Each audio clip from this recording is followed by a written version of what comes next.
Ayun, magandang umaga sa inyo guys. Good morning for this video. Ah, Meron akong kating mababaging share sa inyo guys. Mula nung sino nakarelease sa atin nung nakaranasan natin mga kabataan guys. Ito guys yung nasa likod ko guys, kung nakikita nyo, isang bunga ng mangga na napakasarap. Sausaw mo lang sa bagoong at alaman na may kasamang sili. Solve ka na. Panalo ka na sa mangga lang. Ulam na. Yung ulam ko yan guys, yung nung bata ko guys.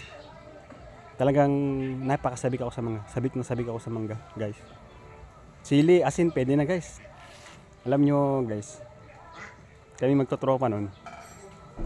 Kahit sa ibang lugar, pumunta kami guys sa ibang barangay. Kumukuha lang kami ng mangga.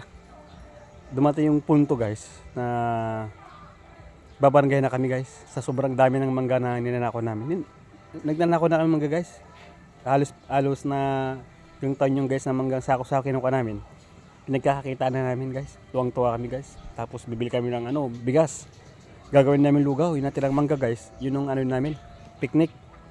Kami magtutropa, dami namin. Sobrang saya namin guys. Tapos may nalaman kami guys, sa ibang barangay, may mangga naman. Lusob na naman kami guys, punta naman kami ron.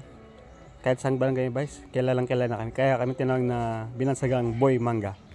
Dahil sobrang sarap talaga ang mangga guys.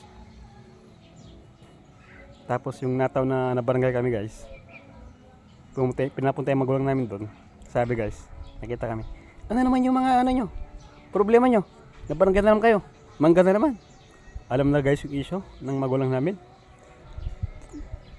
Grabe guys, galit na galit yung mga magulang namin guys dahil sa mangga, nababarangay kami. Pero guys, kami magtutropa guys, napakasaya namin. Yung saya guys, parang di kayang bayaran yung saya guys. Mga tropa ko yun guys, hindi ko alam kung sana hindi ko alam guys kung sana yung mga tropa ko yun. Alas watak-watak na rin kami. Ako guys, nangapangasawa ko sa Bicol. Dito ako sa Bicol sa Camarines Sur. Kung napapasan niyo guys yung likod ko guys, purong mangga yan guys, yung puno. Malit lang guys, pero yung Jan Mingo masarap yan. Pero wag ka guys, inuulam ko yan yung mangga na yan Kahit mangga ulam ko guys, happy na ako. Yan guys with kamatis, sarap niya. Tapos si wine malilit guys.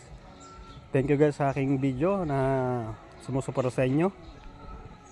Huwag po kong kalimutan na mag-subscribe sa akin, i-follow nyo ako, and paki-like at paki-share na rin po itong video to guys sa mga taong nakaranas ng kabataan na nakaka-relate ng mangga guys. Yun lang guys, thank you very much and good morning sa inyong lahat.